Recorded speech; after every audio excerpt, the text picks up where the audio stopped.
Hello friends, welcome back to Gargi classes. अब अपन देख लेते हैं एक्सप्लेन पेज से what are defence offsets. Defence offsets क्या होते हैं, क्या इनका इम्पैक्ट है, कब इनकी शुरुआत हुई थी, क्या इनके अंडर में प्रोसीजर्स स्टैब्लिश थे जिनके बेसिस पे जहां से इंडिया डिफेंस इक्विपमेंट्स को एक्वायर कर रहा था उन कंपनीज़ की या उन कंट्रीज़ के साथ में किस तरीके से डील हुआ करती थी और उनके ऊपर क्या ऑब्लिगेशंस पुट की जाती थी कि वो आकर के इंडिया में इन्वेस्ट करें और हमारे इंडियन जो मैन्युफैक्चरर्स हैं उनको सपोर्ट प्रोवाइड करें। तो उससे रिलेटेड ये सारा सिस्टम आज अपन समझने की कोशिश करेंगे। सबसे पहले तो ये अपन जान लेते हैं कि ये डिफेंस ऑफसेट्स न्यूज़ में क्यों आए। अभी यूनियन डिफेंस मिनिस्ट्री ने डिफेंस एक्विजिशन प्रोसीजर 2020 अभी लॉन्च किए हैं या नोटिफाई किए हैं। ये कहा गया है उसमें कि अभी तक पिछले 15 सालों से जो डिफेंस प्रोक्योरमेंट की पॉलिसी चल रही थी जिसमें कि गवर्नमेंट ने डिफेंस ऑफसेट क्लॉज को लगा रखा था, उसको अब दूर कर दिया गया है इन नए डिफेंस एक्विजिशन प्रोसीजर 2020 के अंडर, जो कि इफ़ेक्ट में आ रहा है आज 1 अक्टूबर से।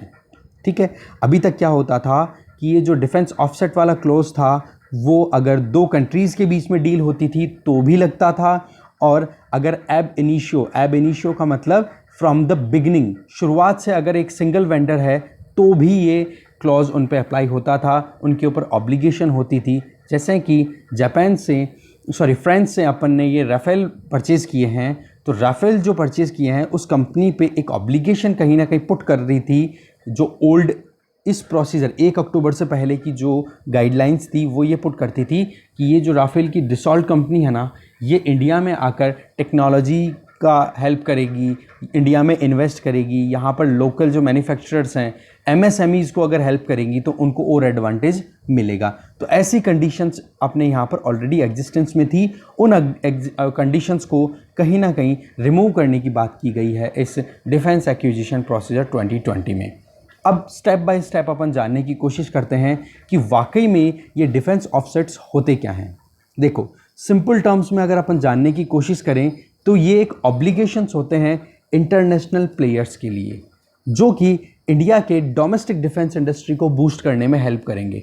अगर इंडिया उन डिफेंस मैन्युफैक्चरर फर्म से अगर कोई भी डिफेंस इक्विपमेंट प्रोक्योर करता है तो, मैं रिपीट कर रहा हूँ, अगर कोई भी company out of India, international company है कोई भी, उससे अगर इंडिया कोई भी डिफेंस इक्विपमेंट परचेज करता है वहाँ से, तो वहाँ पर उस कंपनी के ऊपर एक ऑब्लिगेशन बन जाता है कि वो कंपनी इंडिया में आकर के इंडिया के जो डोमेस्टिक डिफेंस इंडस्ट्रीज़ हैं उनको सपोर्ट करेगी, उनको बूस्ट करेगी।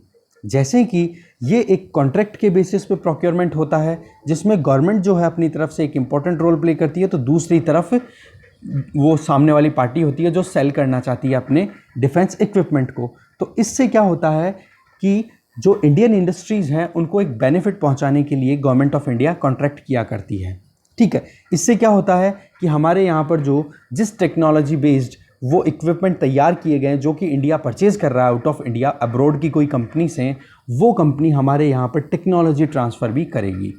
अभी जो कंट्रोलर एंड ऑडिटर जनरल की रिपोर्ट जो आई है सितंबर 23 को, उन्होंने भी इस डिफेंस ऑफसेट को डिफाइन किया है 3 अलग अलग एंगल से, 3 तरीके से। 3 बेसिक पिलर होते हैं इसके, कि ये एक तरीके से ऐसा मैकेनिज्म है जिसके बेसिस पे हम 3 ऑब्जेक्टिव्स को अचीव कर सकते हैं। नंबर 1 कि जिस पार्टी से हम प्रोक्योर कर रहे हैं वो कॉम्पनसेट करेगी बाइंग कंट्री को, ये कह के कि भाई अगर आप हमारे यहाँ से प्रोक्योर कर रहे हो तो आपको हम डेफिनेटली सपोर्ट प्रोवाइड करेंगे।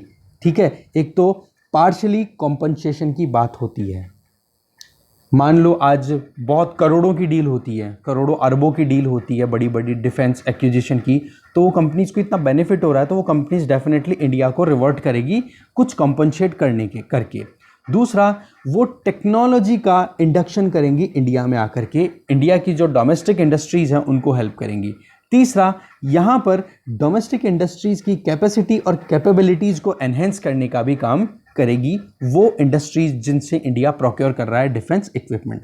तो इस तरीके से ऑफसेट प्रोविज़न जो है वो एक कॉन्ट्रैक्ट बेसिस पे काम करता है, जो कि एक ऑब्लिगेशन बनता है उस सप्लायर पे जहाँ से इंडिया प्रोक्योरमेंट करता है डिफेंस इक्विपमेंट्स को। यहाँ पर आप देखोगे एक तो रिवर्स परचेज और एक्सपोर्ट को एग्जीक्यूट करने की जब बात आती है और रिसर्च एंड डेवलपमेंट की जब बात आती है तो उसमें डोमेस्टिक इंडस्ट्रीज को कहीं ना कहीं जो बायर जो डोमेस्टिक इंडस्ट्री जैसे इंडिया की अपन बात कर रहे हैं तो वहाँ पर हेल्प करेगा। तो आई होप आपको डिफेंस ऑफसेट का पूरा कॉन्सेप्ट क्लियर हो गया होगा।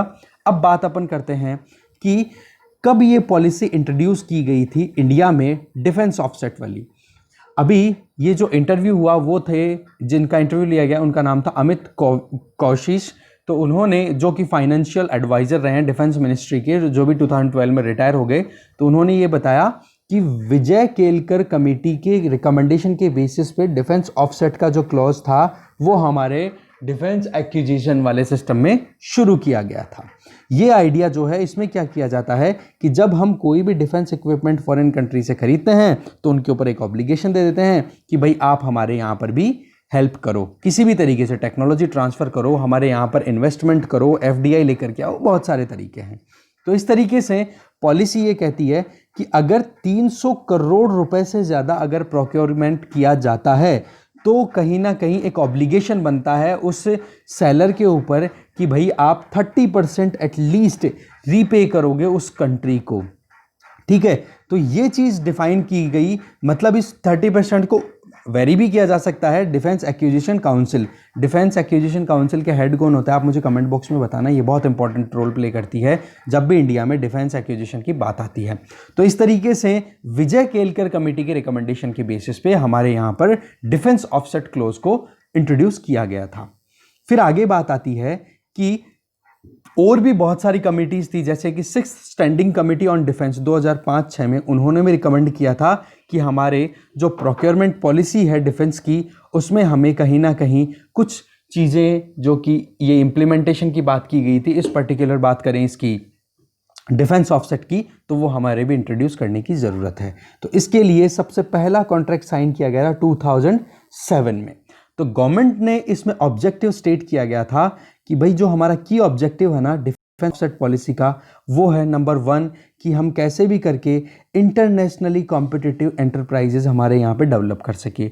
दूसरा, जो हमारे यहाँ रिसर्च एंड डेवलपमेंट का या डिज़ाइन का काम होता है वहाँ पर जो भी डिफेंस प्रोडक्ट्स डेवलप किए जाते हैं वहाँ पर ऑग्यूमेंटेशन, कहने का मतलब इंटरनेशनली जो भी एक्टिविटीज़ जो भी स्टैंडर्ड की टेक्नोलॉजी है उसकी हेल्प हम यहाँ पर प्रोवाइड कर सके डोमेस्टिक मैन्युफैक्चरर्स को। तीसरा इसका की प्रोविज़न क्या था कि हमारे यहाँ पर डेवलपमेंट में एक सिनर्जी लेकर के आना। जैसे कि अगर आप अब राफेल परचेज करके लेकर के आए तो राफेल की टेक्नोलॉजी का एडवांटेज हम सिविल एरोस्पेस जो कि हमारे जो एयरक्राफ्ट्स हैं उनके प्रोडक्शन में भी हमारे यहाँ पर हेल्प की जाए, इंटरनल सिक्योरिटी में भी हम यहाँ पर उस चीज़ को हार्नेस कर सकें। तो इस तरीके से रिसर्च डेवलपमेंट में भी हम यहाँ पर एडवांसमेंट लाने के लिए ये ऑफसेट कॉन्ट्रैक्ट साइन किया करना शुरू कर चुके थे 2007 से। तो इस तरीके से इंडिया में बाहर से जो भी कंपनीज अगर इन्वेस्ट कर रही है या फिर कहीं से भी हम कुछ परचेज करें तो इंडिया में भी उसको बेनिफिट मिले हमारे यहाँ की डोमेस्टिक इंडस्ट्रीज़ को।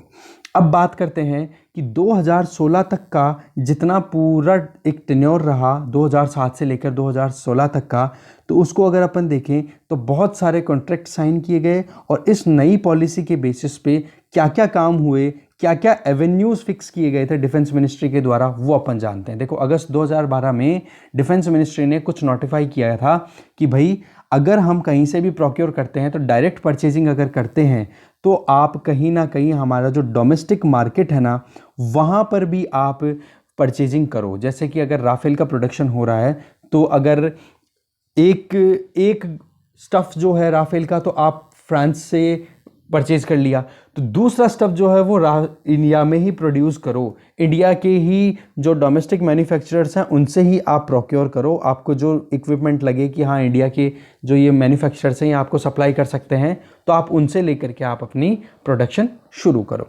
पहला तो ये कि डायरेक्ट परचेज करो इंडिया की मैन्युफैक्चरिंग। दूसरा, फॉरेन डायरेक्ट इन्वेस्टमेंट लेकर के आओ हमारे यहाँ पर। तीसरा, term of transfer of technology transfer करो जिससे कि हमारे यहाँ पर भी जो डोमेस्टिक मैन्युफैक्चरर्स हैं वो वर्ल्ड या अपन कह सकते हैं ग्लोबली compete कर सकें मार्केट में। इसी तरीके से इंडियन एंटरप्राइजेज जो हैं उनमें भी आप इक्विटी या फिर नॉन इक्विटी के थ्रू यहाँ पर इन्वेस्टमेंट लेकर के आओ। मेंटेनेंस का काम होगा वो इंडिया में ही होगा, सर्विस का काम होगा वो इंडिया में ही होगा। ये एक एवेन्यू था। एक जो आपने ट्रांसफ़र ऑफ टेक्नोलॉजी की बात की, वो गवर्नमेंट इंस्टीट्यूशन हो या कोई और इस्टेब्लिशमेंट हो, वहाँ पर अगर मैन्युफैक्चरिंग और मेंटेनेंस की बात आए तो जो एलिजिबल प्रोडक्ट्स है ना, उनको आप उन इंस्टीट्यूशन को और उन प्रोडक्ट्स को आप डेफिनेटली सपोर्ट करोगे, इंक्लूडिंग डीआरडीओ। दैट मीन्स हमारे यहाँ पर कैसे भी करके अगर हम बाहर से कुछ प्रोक्योर करके लेकर आ रहे हैं तो हमारी डोमेस्टिक इंडस्ट्रीज़ को भी आप हेल्प करोगे। इसी तरीके से हाई टेक्नोलॉजी एक्विजिशन दोगे डीआरडीओ को, कि डीआरडीओ भी अब धीरे धीरे आगे क्या है, फिर अच्छी अच्छी टेक्नोलॉजी का यूज़ करके और एडवांसमेंट करके और बढ़िया इक्विपमेंट्स या फिर जो भी वेपनरी की रिक्वायरमेंट होती है आज के जो नए सिनेरियो में देखें तो उसके हिसाब से। तो कहने का मतलब ये है कि अगर हमारे यहाँ पर जो भी इन प्रोक्योरमेंट करके हम कुछ भी लेकर के आ रहे हैं बाहर से, तो उन सेलर जो कंपनीज है ना, वो हमारे यहाँ पर अगर इन्वेस्ट करती है और इस तरीके से ये जो ऑफसेट को, डिफेंस ऑफसेट को फॉलो करती है, तो उस केस में उनको और भी ज़्यादा बेनिफिट दिया जाएगा। कैसे? जो एमएसएमईज़ के साथ में कोलैबोरेट करके अगर काम करेंगे, तो अगर वो एमएसएमईज़ के साथ में काम करते हैं तो 100 रुपये का काम किया फॉर एग्जांपल, तो उसको 150 रुपये के इक्विवेलेंट कंसिडर किया जाएगा। दूसरा, अगर डीआरडीओ के साथ में काम करते हैं तो उनको 100 रुपये के काम को 400 रुपये का कंसिडर किया जाएगा। तो ये बेनिफिट्स देने की बात की थी कि कैसे भी करके इंडिया में नई टेक्नोलॉजी आए, नया एक तरीके से इन्वेस्टमेंट आए, तो हमारे यहाँ पर डिफेंस मैन्युफैक्चरिंग को ज़्यादा बढ़ाया जा सके। अब बात ये आती है कि will no defence contract have offset clause now? क्या अब आगे से कोई भी डिफेंस कॉन्ट्रैक्ट जो है उसमें कोई ये ऑफसेट क्लॉज नहीं होगा, उन पे कोई ऑब्लिगेशन नहीं होगा जिन कंपनी से हम प्रोक्योर करेंगे? तो यहाँ पर आंसर ये है, only government to government agreements, ab initio single vendor की केवल एक सिंगल वेंडर ही निकल के आ रहा है जिससे हम कॉन्ट्रैक्ट कर रहे हैं वो, या फिर इंटर गवर्नमेंटल एग्रीमेंट, उन पर अब से कोई ऑफसेट क्लोज नहीं होगा। और इनके अलावा कोई कॉन्ट्रैक्ट होता है तो उन पर डेफिनेटली ऑफसेट क्लोज होगा। तो कहने का मतलब जो डिफेंस ऑफसेट क्लॉज की अपन बात कर रहे हैं वो 100% एलिमिनेट नहीं हुए हैं, बस 3 बेसिस पे। एक तो गवर्नमेंट टू गवर्नमेंट एग्रीमेंट हो, जिससे फ्रेंच गवर्नमेंट से इंडियन गवर्नमेंट की बात हो गई हो कि भाई गवर्नमेंट इंडस्ट्री ही गवर्नमेंट को कुछ हेल्प करेगी।